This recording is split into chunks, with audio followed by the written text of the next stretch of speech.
Okay, good morning. It looks like people are starting to file into the session, so we'll give it just a moment and then begin shortly.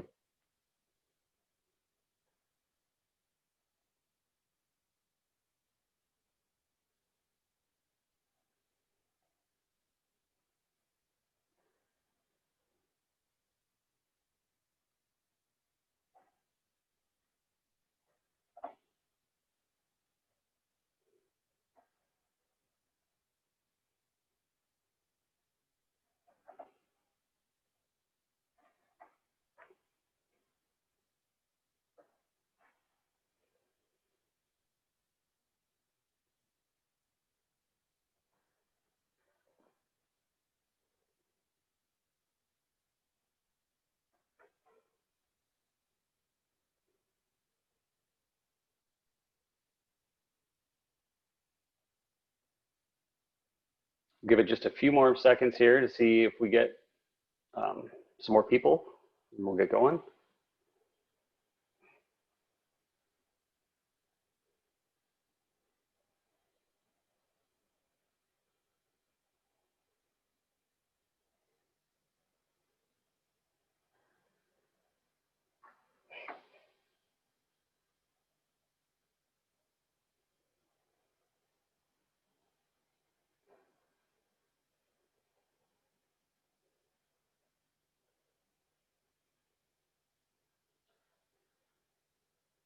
Okay, I think we'll still have some people joining, but I'll go ahead and get going with the introductions here. I want to welcome everybody. My name is Dylan Mullenix. I'm the president of the APA Iowa chapter. And before we get to the introduction of this session's speaker, I want to take a moment and thank everyone for joining us today in this virtual format. Iowa was originally supposed to host this year's Upper Midwest Conference in Des Moines. And while it's disappointing that we couldn't host you in person, a silver lining has been that the Iowa, Minnesota, and Wisconsin chapters have been able to come together over the last several months and plan for a true Upper Midwest conference rather than one of the states just putting the Upper Midwest logo on their normal conference. And I hope that's a partnership that can continue into the future. I also want to thank this conference sponsors, and I encourage everyone to check out the sponsors and exhibitor sections within the WUVA app. Speaking of the app, or the WUVA, I want to draw your attention to some of its capabilities. For today's sessions, we'll be using the Q&A functions within WUVA itself, which can be found either on the WUVA website or the mobile app. There you can enter questions and it'll be addressed either in writing during the sessions or by answering them live when we provide them to our speaker.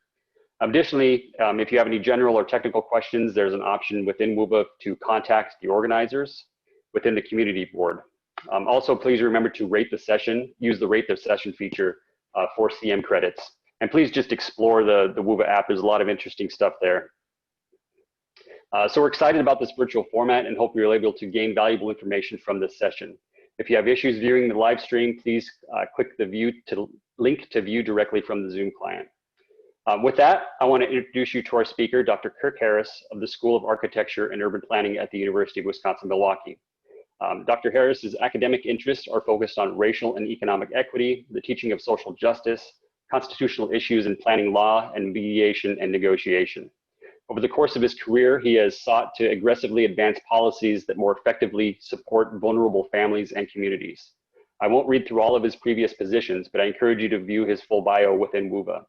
Dr. Harris possesses a Bachelor of Arts degree from Rutgers University, a Master's in Public Administration degree from the University of Kentucky, a Juris Doctor degree from Thomas Jefferson Law School, and a PhD from Cornell University. Dr. Harris is also a member of the Georgia, Washington, D.C., and U.S. Supreme Court bars. With that, I'll turn it over to Dr. Harris. Thank you, Dylan, so very much. Welcome. Good morning, everyone. I want to thank you for being here this morning. And I think, as Dylan pointed out, I think this is a real opportunity, and I'm so excited about the three states coming together for this conference. You know, 2020 has been a really challenging year. COVID-19 has presented unique challenges to essential workers, communities of color, working class individuals.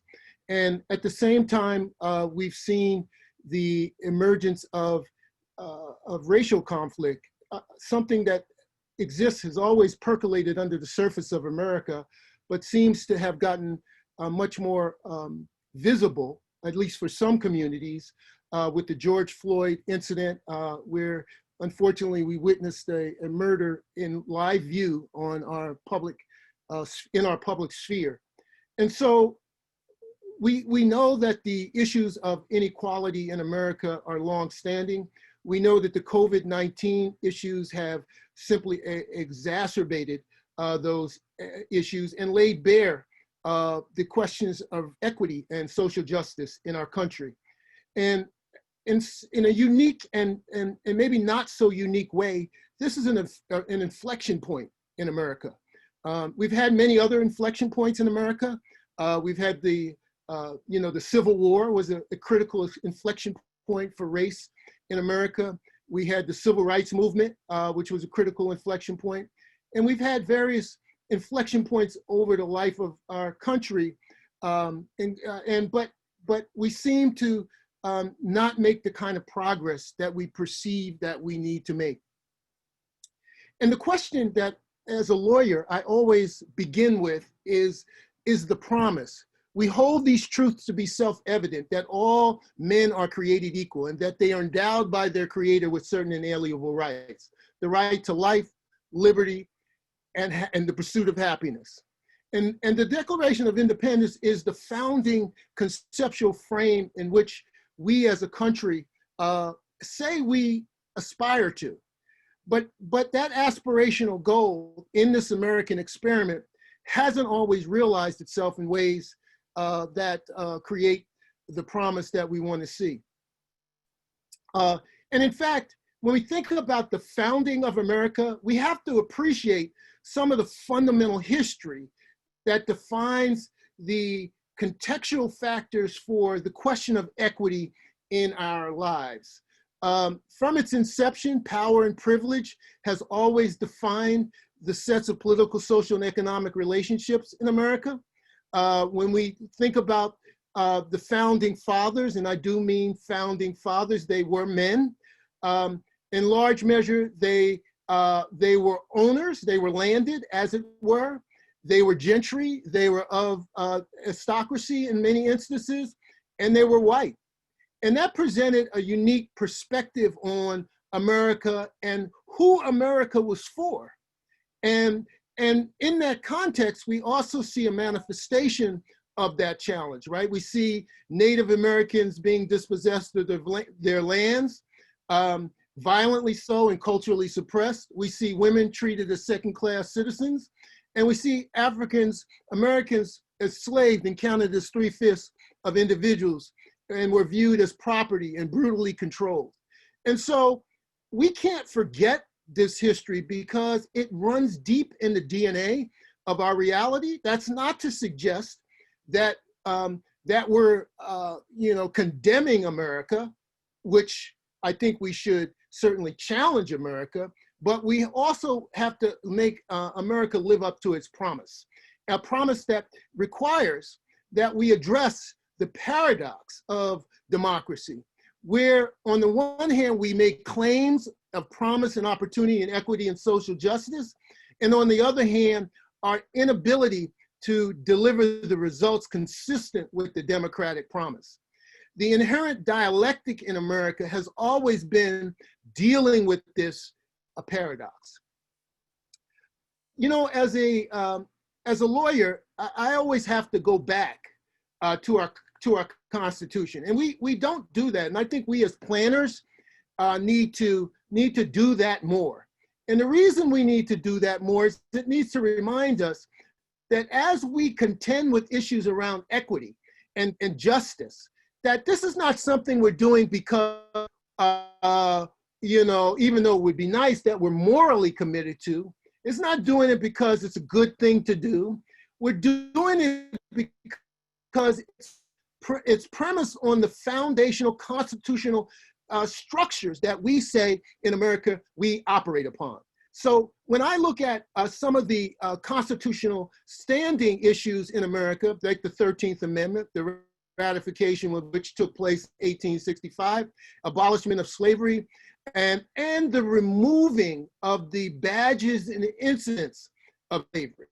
And that means those liabilities, if you will, those those disabilities that are created as a function of being race-oriented in our country. And so I think when we think about that, we also have to think about the 14th Amendment, which grants equal protection to all our citizens, including the former slaves, and applying those due process rights, those procedural and substantive due process rights to all citizens, Black, white, and otherwise. And so, again, as planners, we have to remind ourselves that these are not only principles that are morally mandated, but these are principles that are legally mandated that we are and should be committed to carry out. So the history of inequality and subordination in America is problematic, and it really kind of speaks to the structuring of injustice in our country. And we've done, in our country, we've done many things to structure that inequality. The power and privilege of, as I said, the founding fathers represented a fundamental kind of consideration. At the time of the founding of our country, you could only vote if you were landed, if you were affluent. And so that started really this patriarchal orientation in our country. As I said, the colonization and dispossession of Native Americans, the chattel slavery, and even some of the manifestation and precursors of our today's reality. Slave patrols, for example, which are the modern day precursors. Policing in our country is now the modern day result of slave patrols. So we got to understand this history. We got to understand that at various points, as I mentioned earlier, in inflection points in America, where we had the post-Civil War and the failure of Reconstruction, which was a point in America in which there was a true commitment to that equal protection, to the removing of the badges and incidents of slavery, as I talked about. And it failed, largely because of fear, angst, and the failed will of federal government to carry out, right, the promise that was initially committed to. And then we imposed additional barriers to the exercise of our democratic principles and processes, poll taxes, poll tests. We're struggling today. This is the precursor of the struggles that we're having today about making voting easy and making it available across the board. I mean, when we don't understand and remember this history, we are bound to repeat it. And so understanding these issues is critically important. And one of the other important issues is about the structuring of institutions in America. The peonage and black codes in America, which created slavery by indebtedness and state-sanctioned convict leasing, which, by the way, was kind of slavery by another name up until the 1940s in America. A lot of people don't understand this history. And in fact, the state-sanctioned convict leasing is actually the precursor to our prison industrial complex, which we know of today, which has had tremendous and disproportionate impacts on communities of color. So unless we understand how deep these historic legacies run in our structures, we're bound to not be able to address them directly. Governmental policies, right? Post-1940s, governmental policies also advance ongoing inequalities. For example, when the Social Security Act of 1935 was in the New Deal politics of America, domestic workers and farm workers were excluded from the Social Security Act. So that those supports that would make available income and social safety nets were disproportionately unavailable to African Americans, for example. Separation of the segregation of schools. Again, another example of these longstanding principles of separate but equal, which was never equal, right? And was ultimately struck down in 1954 by the Brown v. Board. But today, our schools remain segregated. And we still kind of are struggling with the same set of inequalities. The war on drugs, over-policing, police violence that we have been witness to, unfortunately, too often in our country, and which ultimately creates a criminal justice system which discriminatorily prosecutes and hyper-incarcerates. And this has major implications for us as planners and how we go about creating opportunities both regionally and in our cities. Because when we remove individuals disproportionately, and when people are disproportionately impacted by the institutions, the criminal justice institutions, in ways that remove them from their communities and families and contribute in the aggregate to this instability or destabilizing of families and communities, we can't expect communities to be strong and sustainable. And so, again, recognizing that these institutional effects have fundamental implications on the ground for communities on a day-to-day basis. And at the same time, the struggles of implicit and explicit bias in employment hasn't declined, according to Harvard Business Review, and is it still a major issue in our labor markets that contribute to instability and inequality.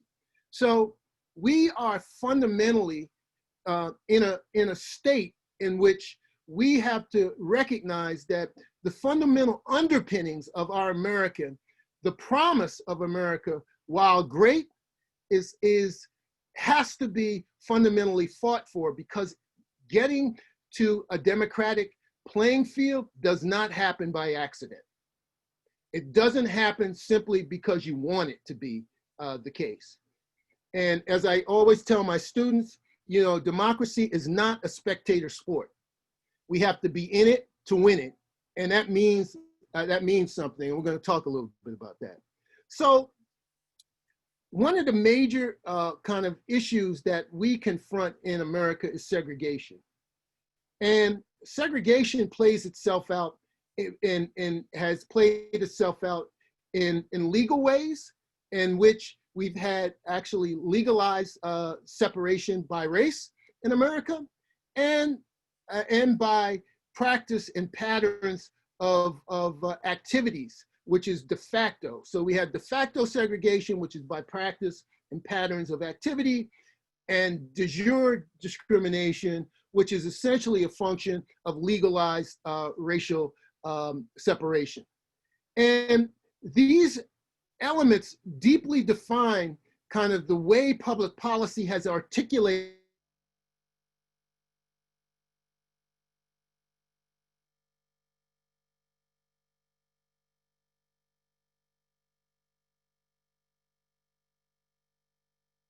itself when we look at, for example, public housing in America. Public housing actually created I saw, can you hear me? Yes, we can hear you. You paused there for a little bit, but you're there now. Okay, yeah, I'm sorry about that. Public housing actually created segregation where there wasn't segregation in America. What we've done in the construction of our public housing initiatives is actually segregated by race and place those public housing units in places that are highly racialized. And this has happened over decades, which has simply heightened segregation in America through the formulation of housing, public housing in particular.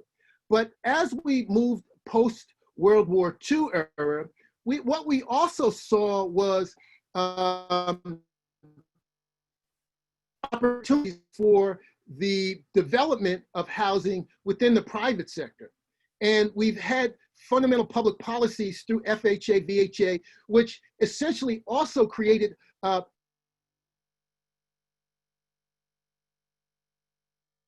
opportunities for individual and availability of housing stock for those who were returning. And unfortunately, the practice under the housing development policies post-World War II again, created racialized outcomes. VHA and FHA programs, which, by the way, actually facilitated the growth of the middle class post-World War II, actually were only typically available to whites returning from the war. And what that did was essentially make available loans and other supports that facilitated a boom in the housing market and the increased suburbanization of America. And what was problematic about the way that the federal policies kind of enacted themselves is that they created areas that were presumed to be appropriate for investment and supporting of that housing, and areas that were not appropriate for investment. And basically the redlining of Black communities as a function of being too risky and too problematic for investment is what created the disparities in housing opportunity in America, where that housing opportunity and generation actually created a middle class of Americans for the majority communities, but not for communities of color. And so we combine that with the realities of private practice in the real estate market, which included steering and other activities, covenants, legal covenants, racial covenants, and the like. All of that contributed to a gap, if you will, in the availability and opportunity for housing. And let me just remind you all, and I know as planners you know this, but housing in America, at least historically, has been the major generator of wealth. Owning a home in America has been the major generator of wealth for Americans. And so where that availability for housing and ownership has existed in America, we've actually advanced a kind of a middle class as a function of that. However, not everybody was able to take advantage of that wealth generating opportunity and that middle class status.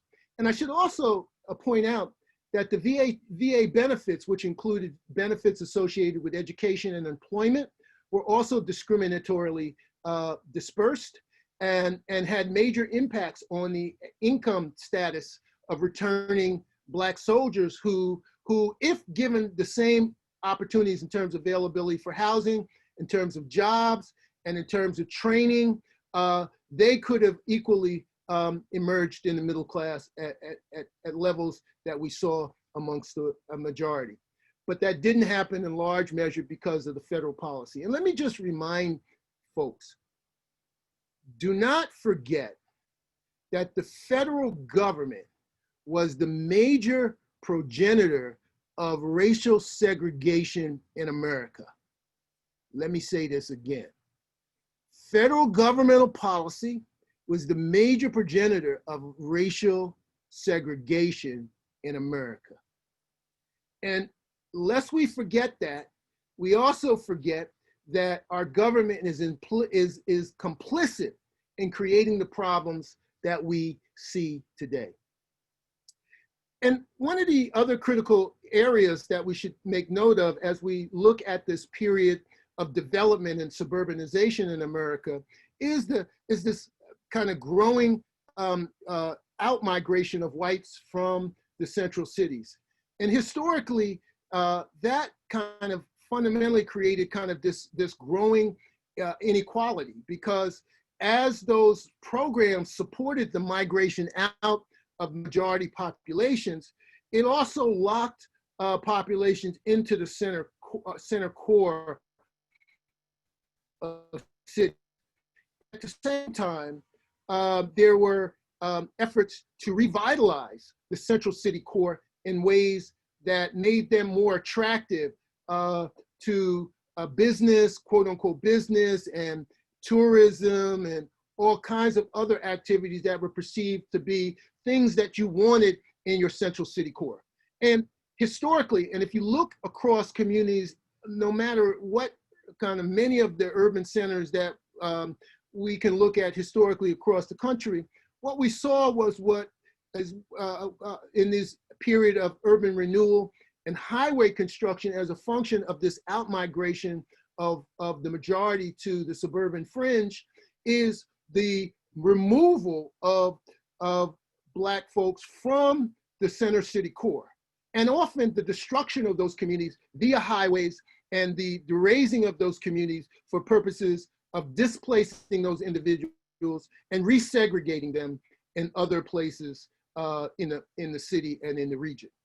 And so again, what we see is these policies that are continually kind of manifest of this set of principles around race that hyper segregate our country. For those of you who have not seen this book, I would encourage you to take a look at it. It really does a magnificent job of speaking to the history that we as planners need to be mindful of if we're going to advance the questions of equity and social justice, because it really does, the color of law really speaks to the public policies, the practices, the history that we have to be cognizant of, and we have to use as a weapon for argument for the democratic practices that we should be engaged in as a country. So I would encourage you to consider this as a required reading, so to speak. Now, looking at this map from the Metropolitan Policy Program, one of the things that I wanted to point out here is that, you know, looking at these 51 metropolitan areas, you can see that segregation still plays itself out at various degrees in America. And I think, you know, for us as planners to understand that segregation is an enduring feature of our metropolitan existence is critical, because if we don't appreciate that, our strategies and approaches aren't sufficiently robust and sufficiently informed to create the kind of changes that we need to make in order for us to be less of a segregated America. Just want to point out, and just as a quick note, and I know you probably already know this, but you can appreciate, as I said earlier, the disparities that I talked about earlier in terms of housing, governmental programs and policies, how they have contributed to a major wealth gap between the white community, Black community, and Latino community. And so that wealth gap is essential to understand, because the wealth gap really does explain the stability and sustainability of communities, particularly where there are shocks to the system. So for example, when we think about the COVID-19 situation, right? We've got communities that were less than one paycheck away from poverty, or who were operating at levels of economic instability, and that when COVID-19 hit, they found themselves in a further spiral downward. And so when we think about this question of wealth and income, we have to recognize that there are real, true manifestations, day-to-day manifestations for community members and families, and that unless we address that gap and create a more sustainable economic equity across groups, understanding how communities will remain stable and not fall into decline will be the key. And so unless we begin to kind of address these questions about the wealth gap and the income gap, we can't expect to see stable and sustainable communities of color. And moreover, we can't expect to see working class communities do better. Because the truth is, one of the interesting things about our society today, as you probably know, is that America is one of the countries with the highest level of economic inequality. And in fact, there's no disagreement amongst economists on the left and the right as to the level of the nature of this inequality in America. They all agree that we have high levels of inequality in America. They have different opinions about how to resolve them, but there's no dispute that America has one of the highest levels of economic inequality in America. And I think it also contributes significantly to how working class communities and communities of color kind of potentially find common cause, but then don't find common cause as a function, unfortunately, of the racial dynamics that define American existence. So I think keeping our eye on the prize with respect to how income and wealth and opportunities are dispersed in cities and regions become critically important. Systems and structures,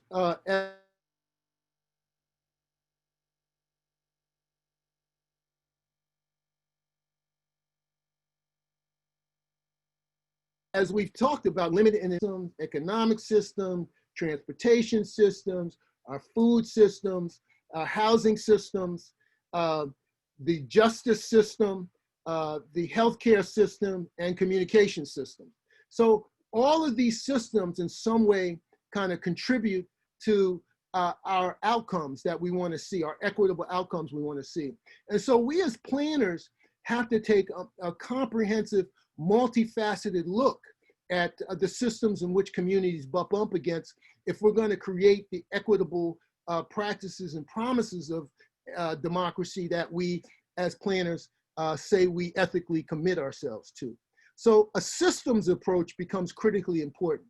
You know, we often kind of want to take programs, a single program, and say that that's going to solve a problem, when in fact we can't solve a problem with a single program when there are multiple strands of systems that are having impacts on the outcomes. So we must keep our system approach in mind and keep that in our focus. So, you know, when we think about segregation and we think about race and opportunities that segregation diminishes and the life chances that it diminishes, all the research is clear about how segregation impacts outcomes for communities. It in fact impacts their health outcomes. It impacts their school education achievement. It impacts exposure to crime, limitations to transportation, segregation and segmentation away from employment. I mean, it affects personal and community assets. It has tremendous impacts on people on a day-to-day basis. So segregation as a structural challenge in America is one that we as planners have to take up. And what we know, right, is our relationship to structures are as individuals and groups is uneven. And so limited power gives us less access to structure and less ability to shape structures. Structures enhance or depress life outcomes, as we talked about. Life outcomes cannot be reduced to individual choice or interpersonal relationships. It's really about the underlying dynamics of those structures that are explaining the scaffolding of opportunity for individuals. And the truth is we live in structures and systems and structures live in us. We don't always recognize that, nor do we always operate as if that's true. So the effects of racialized policy and practice from a city and regional perspective creates isolation. It creates a distance between opportunity and the engagement of that opportunity by residents of color. It creates disinvestment in communities through implicit and explicit bias. And it creates a failure to effectively engage those communities of color related to their overall needs, as we talked about in terms of employment, housing, recreation, health, and other things that sustain community outcomes. So my point here is that we have to address the base, which is the structural and the kind of foundational issues that support implicit and explicit bias. At the top, we have all the overt things that we all say are bad and we need to rally against. The more subtle stereotypes and implicit prejudice and biases also are kind of hovering under that surface. But the thing that's driving all of that we have to be focused on is the history of segregation, the racialized ideology, and the institutional policies and practices that continue to keep in place, right, and replicate the inequality. So one of the things that we tend to do in America is that we tend to conflate, right, individual bias and prejudice with structural bias and prejudice. That is to say, we conflate the idea that we as individuals, if we're doing the right thing, everything will be okay. But the reality is, and I love this quote, we can be involved in a society or organization's troubles without doing anything wrong and without being bad people. We don't have to think racist thoughts in order to participate in a system through which racist trouble happens. And so that's my point about the foundations of systems, that we could be good people and we could be doing all that we can do in order to be the good person, non-biased and quote unquote fair and just individual. But if we're not challenging the underpinnings of the systems that continue to replicate these inequalities, we're complicit. So what I want Dr. to Harris, point out, yes. Just wanted to break in real quick here through your time reminder. And just to remember everybody, please take this opportunity to ask questions through WUVA or through Zoom, and we'll get to those once Dr. Harris is wrapped up here. Yeah, thank you, Dylan. Well, let me quickly move through. I just wanted to point out a few of the examples in which we as planners have to find voice in addressing when we're thinking about these systems questions, right? And how we as planners show up when issues arise.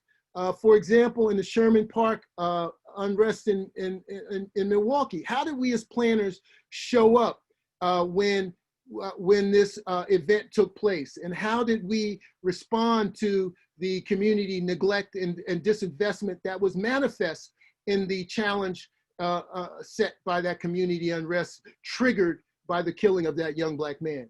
How do we show up? How do we take action? And where do we find our place, right, in those moments? Similarly, in New Berlin, affordable housing development, the mayor sought to bring worker housing into the community in New Berlin, and he was met with considerable objection. There were lots of community expressions, right, that were clearly racially motivated, right?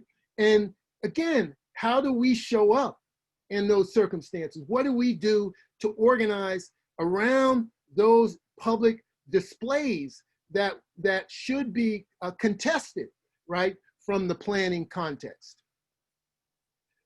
When we're engaged in development, right, and we're talking about regional and city development, we invest millions of dollars in governmental incentives for development. We create gentrifying pressures for communities that result in displacement. And we don't necessarily create the accountabilities for employment and the equal sharing of opportunities across communities. How do we show up, right, in that? How do we understand what happens if we don't show up with respect to those issues, particularly where governmental dollars are being expended, public dollars are being expended? In Milwaukee, again, just giving another example of the systems issues. In Milwaukee, the state legislature changed the residency requirement that further exacerbated the outmigration of city workers, the loss of property taxes and sale taxes, and the free rider system associated with those individuals working in Milwaukee but not supporting the Milwaukee infrastructure otherwise really is problematic. Why do we allow those public policies to happen? What do we do as planners? How do we contest those public policies, and how, again, do we show up? Particularly as that growth in the suburban fringe increases and opportunities decline in the city. And so there's this increasing displacement of opportunity and growth that disadvantage communities of color. And I can go on, just examples of where this stuff shows up in terms of the regional development challenges and the like. But as we are engaged in our development practices, in both at the city level and in the regional level, we have to remember that there are trends and dispositions that the system will take that will enhance the inequality unless it's challenged. And I think we have to take the responsibility to be on the front line of asking the question, who does this development, who benefits from these strategies, who's burdened by these strategies, and how can we begin to turn around the results of those inequalities? So what we need to tackle is the normalizing of inequality. And when I say the normalizing of it, we see in our day-to-day realities by the examples that I just gave you, where things are happening right before our eyes, and we're not assigning or creating an analysis that allows us to begin to call the question on what's happening. So one of the things that we have to do in not normalizing inequalities, we have to make sure that race no longer is a predictor of life outcomes. We have to promote the idea that everybody should have free choice to live healthy and dignified lives, that institutions are places where all of us should have a sense of belonging and thriving. Everyone should have humanity and should be recognized, and their humanity should be recognized and honored. Equitably sharing in the benefits and burdens associated with economic, social, and political choices becomes critically important, because too often those benefits and burdens are not fairly distributed. And we have to promote genuine sharing of power and representation if we're gonna have communities that have voice in the decision-making. And we have to also create decision-making that has an equity lens to it, a value-driven equity lens.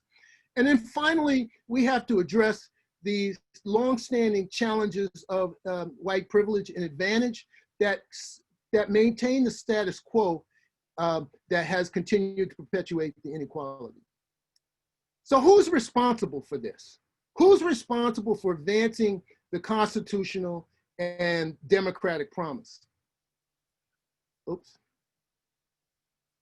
Well, I think planners, as community builders, we have a particular role because our functions often impact the articulation and distribution of opportunities, resources, and development benefits that have commitments to advancing outcomes in local and regional space.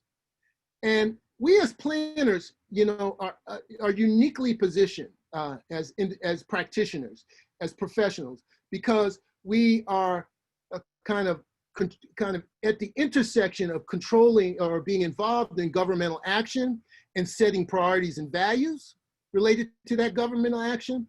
We're involved in the understanding what the public good is and who's benefiting and who's disadvantaged.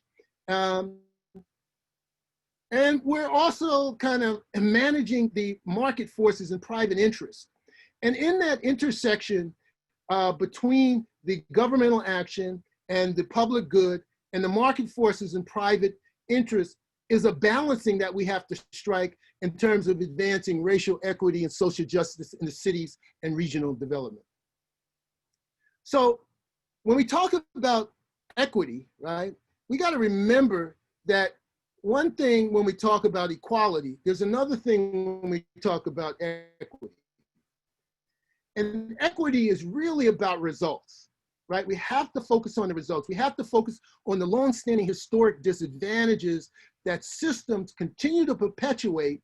And we cannot be trapped in this idea that because everybody's not getting the exact same thing, something's wrong.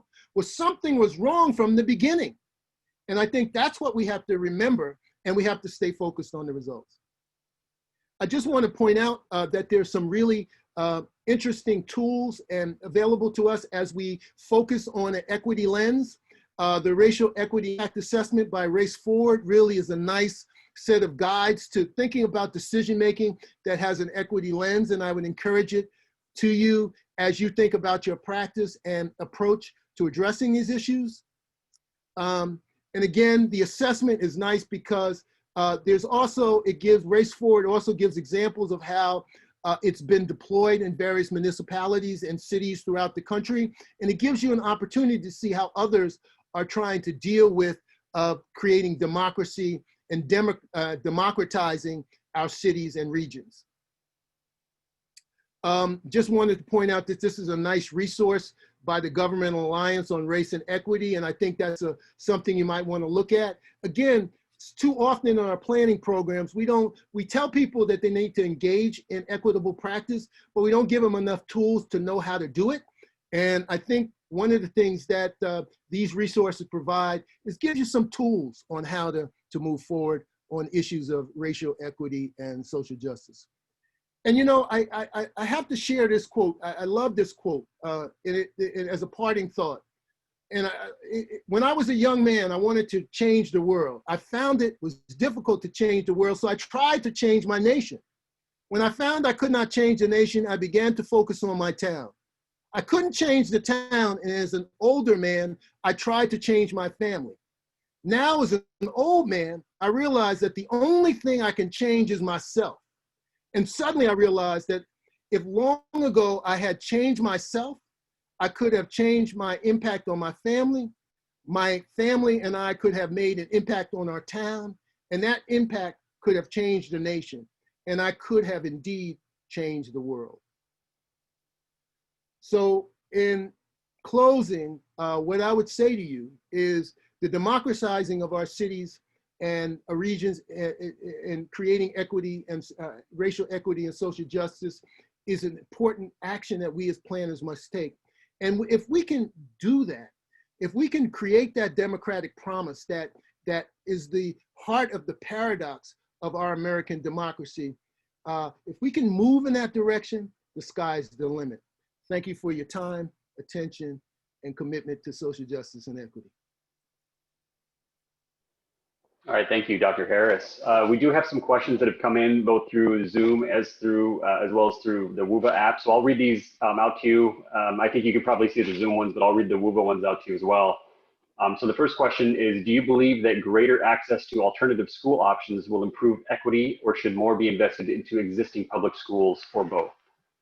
Well, I think part of the problem that we have to remember is that there's been an inequality in the investments in public schools, and that property taxes have played a major role in that inequality because a segregation has created disadvantages for communities of color with respect to funding education. And so often there's a critique of the educational systems in communities that are kind of providing services to communities of color, but there's also significant disparity in the resources that are available. And I think what we've done is, rather than look at the systemic issues that have explained those inequalities, we decide that we need to create a new system when we haven't fixed the old one. And I think we have to fix the old system because the public school system is a powerful source of access for communities. And I think from my perspective also, if you look at the research about kind of emerging charter schools and the like, they're not indicating that they're doing any better in producing better educational outcomes. I truly believe that we have to make a firm commitment to our public education system, make it strong. It's where people have the most access. And we have to recognize that it's the system's inequalities that have explained the underperformance of both the system and the students in those systems, because those students are being impacted on a day-to-day by issues related to poor housing, poor nutrition, lack of access to health, and all of those things that if you're not in a position to come to the educational process in good shape, you're not going to do well in it. So let's begin to address the fundamental underlying systems that are explaining these disparities in education before we talk about creating other systems to address it. Thanks. One of the questions from Wuba, do you think planners have an ethical obligation to perform our daily work through structured reparations frameworks? I do. I do. And let me just say, one of the key issues that raises is the fact that, you know, the wealth of America was built on slavery, that America was able to generate enormous amounts of wealth in our country, largely because for centuries, labor was not paid for. And that generated an enormous amount of wealth. And that disparity and legacy stays with us today. You know, if you look over any indicators in terms, relatively speaking, in terms of the Black community, white community, communities of color generally, you see these disparities in all areas. Income and wealth, we talked about, is a major area that we see this disparity in.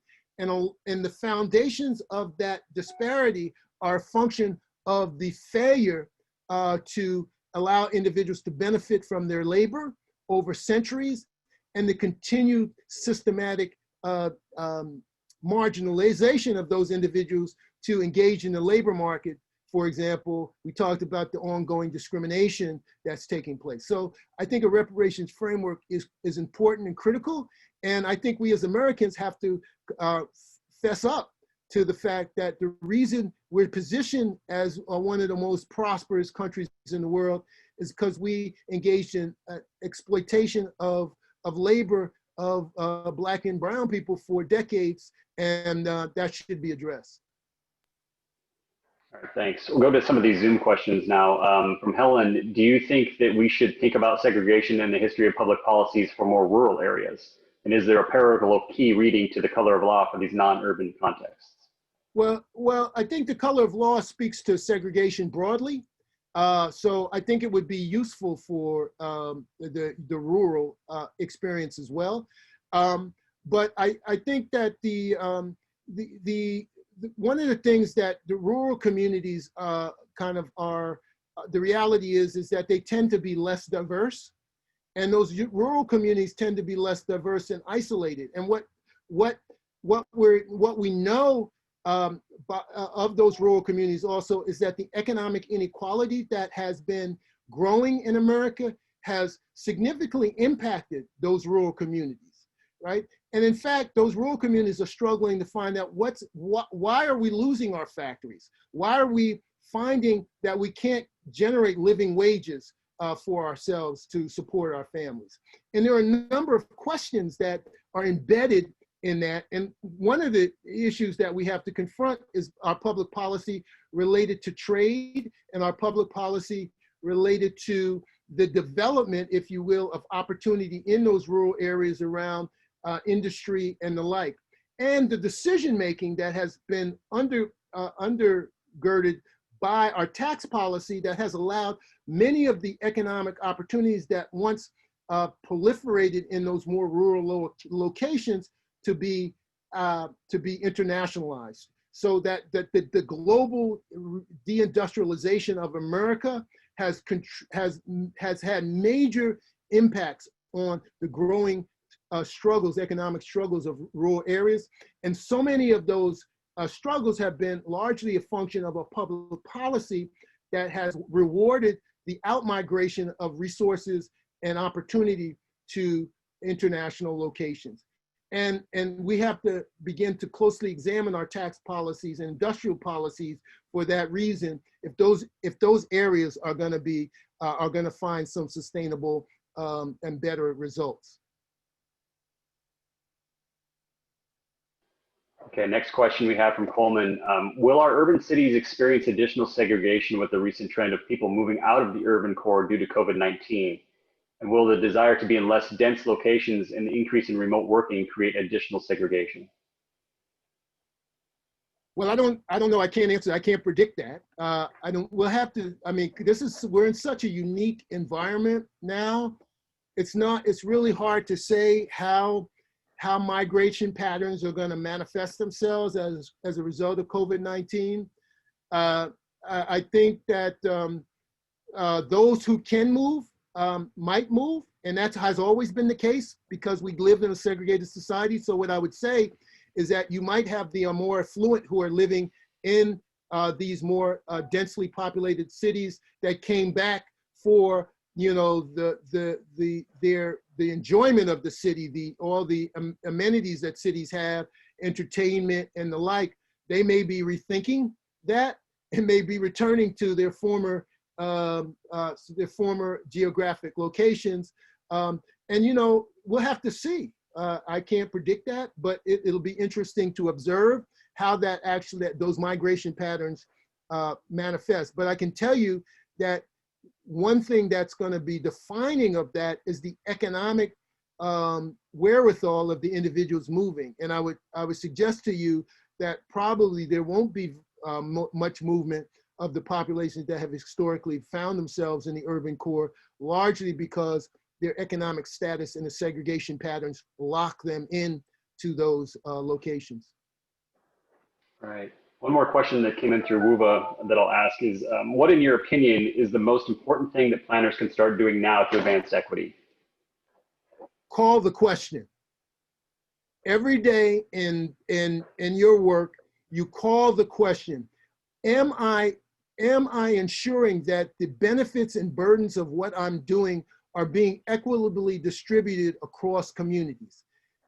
Look at the practices, look through an equity lens to determine whether what you do is exacerbating the inequality or addressing it. And that's going to be through a practice. You're going to have to build muscle around that because there's so much subtlety to the disadvantage, and it's been so normalized that sometimes we don't recognize inequality when it's showing up. All those examples that I tried to give you really quickly are examples where inequality showed up. The question is, did we as planners show up? Did we call the question when those things were taking place? How did we rally and organize ourselves around those issues to say we want a more democratic outcome? And in order to have a more democratic outcome, let's closely look at the benefits and burdens of this strategy. That's what we need to be doing. We need to do that on a regular basis.